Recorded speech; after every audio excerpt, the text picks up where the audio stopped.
Yo, this is the Scarcity Studios YouTube channel. Please don't forget to like, comment, share and subscribe. And our sponsors are Alpha Claims and Hire Birmingham, the leading and best accident management company. Get a replacement car anywhere in 1 hour.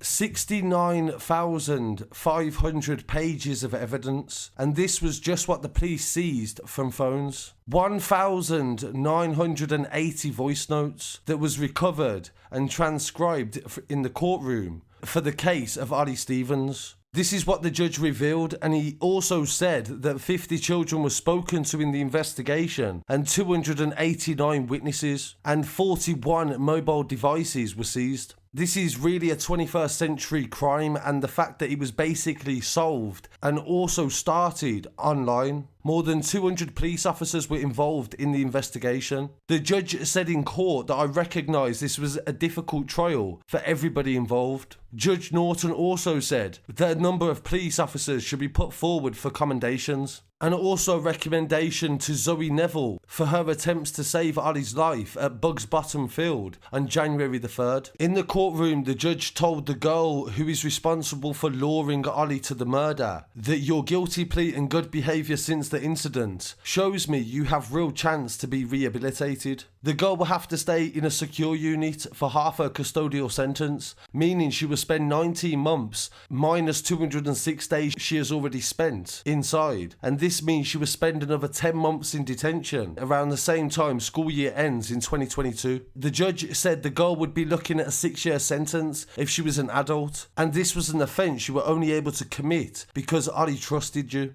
He says you told lies to the police who questioned you after the murder, and you also deleted data from your phone. Addressing the girl in court, Judge Heather Norton said you pled guilty to manslaughter, and you pled guilty on the basis that you did not know the younger boy had a knife. Nevertheless, you set up the meeting without Olly's knowledge, and you were happy and excited at the potential of a fight between Olly and the boys. Even though you didn't know anyone would use a knife, you did know this was an ambush and violence would be used against him, and yet you carried on in the plan to set him up. When this murder actually happened, quite embarrassingly, adults were sharing the identities of these children online, and understandably people were upset that it happened. But this is what I say, but you have to respect the legal system. I didn't post anything to do with this case except what the official lines were saying, because at the end of the day you may not be happy to wait several months in order to know the answers, but you have to think of the families. That this was a planned attack and you was a leading role. You wanted to confront Olly and persuaded the girl to lure Olly to the scene so you could attack him. The younger boy was the one that stabbed Olly, who could not be named for legal reasons. The judge said to the older boy that you must have known that he had a knife. The attack took place in broad daylight in a public park. After the offence, you helped the boy get rid of clothing and deleted data from your phone. And you made comments about killing Olly on social media. I could not be sure you intended to kill him, but rather cause him serious injury. You handed yourself into police, the judge told the older boy in court, and admitted to manslaughter. I take into account your extremely good behaviour in custody since your arrest. The judge also said the boys would be facing 25 years minimum if they were adults. The judge then said that he was 13 years old, the boy barely knew Olly, and yet because of some ridiculous argument online, the three of you acted together to plan an attack.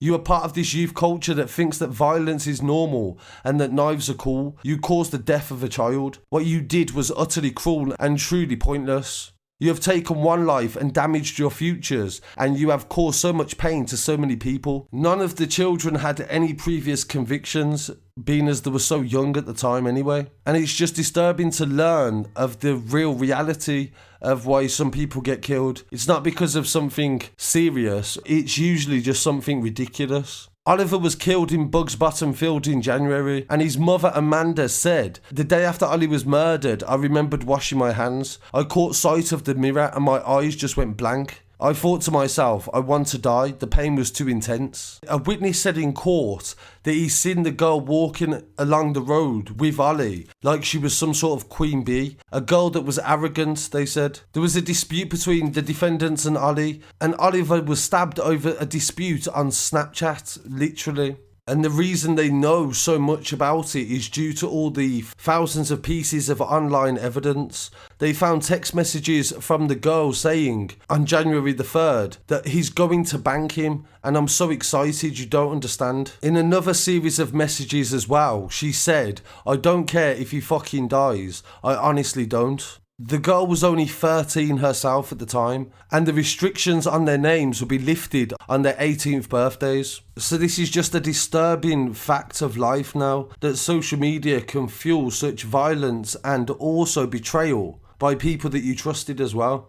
There's a really good article that I've seen on this by Max Daly from Vice News. They speak about the fact that they say Snapchat is fueling Britain's teen murder epidemic. I'll leave a link in the description for this article, and I highly recommend it as it goes in depth into knife crime and the driving forces of a lot of youth crime as well. So I really appreciate you joining me for this episode, and I'll be back again very shortly. Rest in peace to Olly Stephens, and please don't forget to follow me online as well at Scarcity Studios on Instagram, TikTok, Twitter and Facebook. I'll be back again very shortly. Peace.